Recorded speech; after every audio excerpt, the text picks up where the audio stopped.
Salut tout le monde, bienvenue sur Phone Android et aujourd'hui on se retrouve, une fois n'est pas coutume, pour parler d'un ordinateur gamer de chez Asus. Un ordinateur proposé à 5000 € s'il vous plaît, oui mais il a plusieurs atouts dans sa manche et je vous propose de faire un petit tour de tout ça avec moi. Dans cet ordinateur, on va retrouver un processeur dernière génération, une carte graphique de folie et beaucoup de mémoire RAM, donc je vous propose qu'on commence directement. On va commencer avec le moins utile de tout ce test, c'est évidemment de parler un peu des accessoires qui vont être fournis avec. Vous allez retrouver uniquement un seul accessoire qui est fort utile parce que sinon vous n'allez pas pouvoir faire grand chose avec votre ordinateur, c'est évidemment son chargeur qui pourra délivrer 280 watts.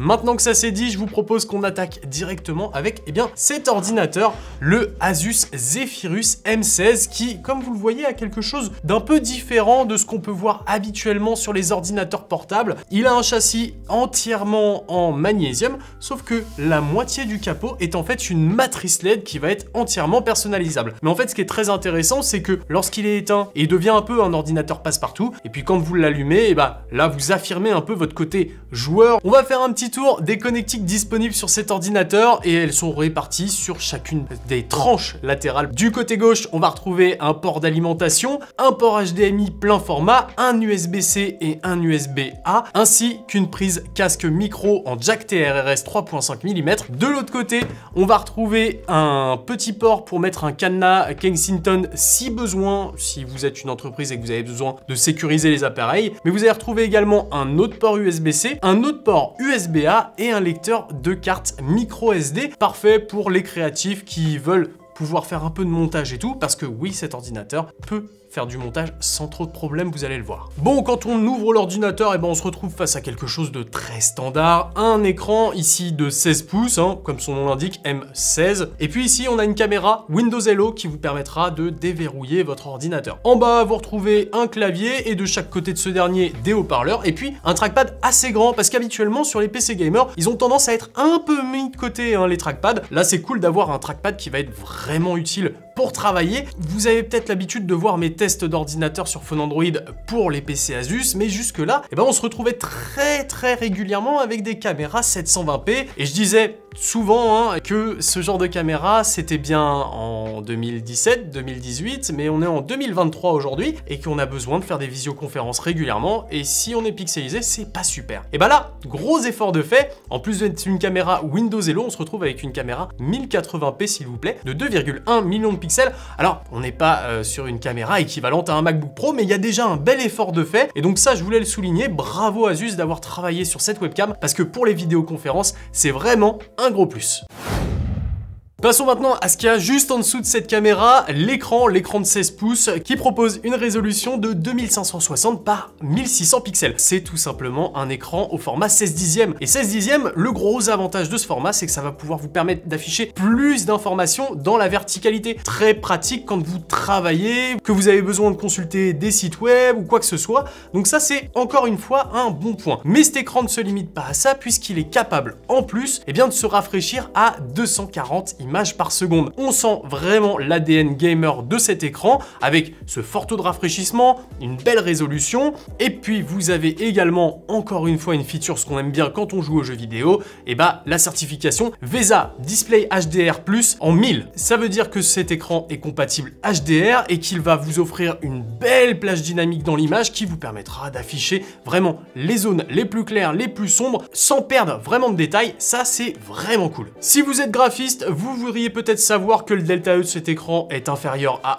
1, mais également qu'il couvre l'ensemble du spectre DCI-P3 et puis tous les autres spectres qu'on peut utiliser quand on est graphiste, Adobe sRGB et compagnie. Donc ça va être un ordinateur polyvalent qui est pensé autant pour les joueurs que pour les personnes qui veulent travailler de l'image régulièrement avec un écran qui donnera de bons résultats. Le seul petit point faible qui pourrait déranger les joueurs qui vont jouer avec cet écran, et c'est pour les plus gros joueurs, ceux qui cherchent de la compétition constamment, c'est le temps de réponse, parce qu'on est ici sur 3 millisecondes. Alors si la plupart des joueurs, par exemple d'aventure ou solo, tout simplement, ne chercheront pas tellement de gros temps de réponse, c'est une information à savoir, donc je vous la donne. Le Zephyrus M16 est livré sous Windows 11 en version familiale, et je vais pas vous présenter l'OS, ça sert à rien, mais je voudrais faire un petit tour sur l'application Armoury Crate qui est livrée avec cet ordinateur et qui est en fait le hub que Asus vous propose pour retrouver l'ensemble des fonctionnalités nécessaires à la bonne utilisation de votre ordinateur.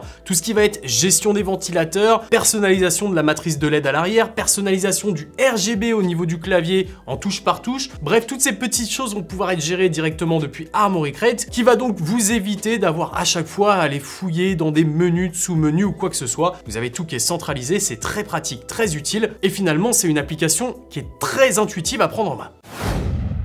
Bon, au-delà de ça, pour l'instant on est sur un ordinateur classique et ça justifie pas tellement un prix de 5000 €. Mais c'est le moment de parler de ce qu'il y a à l'intérieur, de la bête qui propulse cet ordinateur, parce qu'on a déjà un Intel Core i9, le 13900H, qui est assisté ici par 32 Go de RAM en DDR5 cadencé à 4800 MHz, et vous allez pouvoir l'upgrader si nécessaire à 64 Go de RAM. C'est assez rare de voir un PC Windows qui permet de telles performances, mais ça ne se limite pas à ça, puisqu'à l'intérieur, vous avez une puce graphique qui vient tout juste de sortir pour les ordinateurs portables, la 4090 de chez Nvidia. Celle-ci vous offrira 16 Go de mémoire dédiée à la vidéo, et sur un ordinateur portable, je crois que c'est une première. Donc clairement, ne vous inquiétez pas, cet ordinateur va être capable de faire tourner tous les jeux que vous pouvez retrouver sur le marché, et ça sans vraiment trop de difficultés. Par exemple, sur contrôle avec tout au maximum et les paramètres RTX activés, je me suis retrouvé à une moyenne de 115-120 images par seconde. On n'atteint pas les 240 Hz que l'écran est capable de délivrer, mais on se retrouve quand même avec une fréquence d'image pour un jeu solo qui est très bonne. Et puis après, si on prend des jeux beaucoup plus légers comme Rocket League par exemple, là on explose le plafond. J'ai atteint une moyenne de plus de 500 FPS. Évidemment, l'écran ne peut en afficher que 240, donc c'est très vite limité, mais sachez qu'il fait tourner vraiment tous les jeux au maximum. De son côté, Cyberpunk, alors oui, au moment où j'ai fait le test, Hogwarts Legacy n'était pas encore sorti, mais il tournait à 107 images par seconde, donc c'est une très bonne moyenne d'images par seconde, sachant que même les 3080, 3090 avaient, elles, du mal à faire tourner Cyberpunk en laptop, je parle, donc maintenant, on se retrouve vraiment avec une puce dédiée aux ordinateurs portables qui est capable de belles prouesses en termes de performance. Bon, vous l'aurez compris, cet ordinateur est surpuissant, mais pour faire tourner cette puissance, il va falloir de la batterie. Et à l'intérieur, on retrouve un accumulateur de 90 Wh. Alors, c'est bien, mais, parce qu'il y a un mais. Le problème, c'est que si vous voulez délivrer la pleine puissance de l'appareil, comme habituellement sur les ordinateurs portables sous Windows qui sont faits pour les joueurs, vous allez avoir besoin de le brancher. Le problème, c'est que, au-delà de ça, si vous mettez la puissance maximale sur la batterie, vous allez déjà avoir une puissance réduite par rapport à ce que peut vraiment délivrer l'ordinateur, mais en plus de ça, ça va impacter rapidement la batterie. Par exemple, quand je l'ai allumé la première fois, j'avais une charge de 60% et après 2 heures grand maximum à faire tourner des benchmarks et compagnie, la batterie elle était à 9%, je ne pouvais plus vraiment l'utiliser. Par contre, on a quand même un avantage qui est plutôt cool, c'est que le chargeur qui délivre 280 watts, permet en une heure, à peine 1 heure et quart grand maximum, de le recharger de 0 à 100%. Donc la recharge est rapide. Petit problème par contre, c'est qu'il faut se trimballer le gros chargeur. Mais si vous n'avez pas besoin de toute cette puissance, Asus y a pensé également. Vous avez un des ports USB-C qui est sur le côté, qui fait aussi office de port de recharge. Donc si vous achetez un adaptateur qui va jusqu'à 100 watts pour la recharge en USB-C, vous pourrez recharger via le port USB-C votre ordinateur. Vous n'aurez pas forcément les plus grosses performances que peuvent délivrer l'ordinateur, mais vous avez une solution plus légère pour le transport, et ça c'est plutôt cool. En réduisant un tout petit peu les performances et en me mettant en normal et en faisant de la navigation web, j'ai regardé une petite série sur Netflix et puis j'ai fait un peu de traitement de texte pour écrire ce test, j'ai réussi à tenir 8 heures d'autonomie. Donc si vous avez une utilisation qui est un peu moins énergivore, vous allez facilement pouvoir tenir une bonne journée de travail.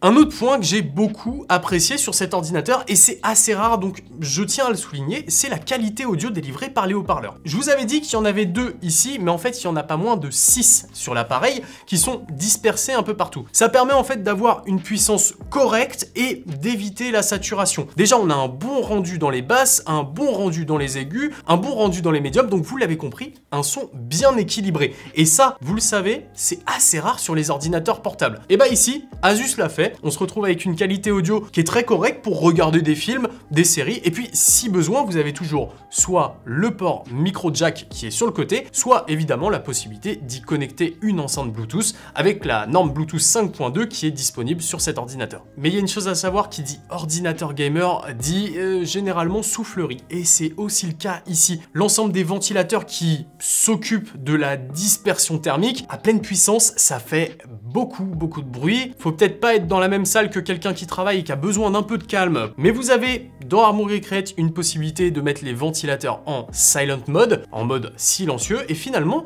ça fonctionne plutôt bien.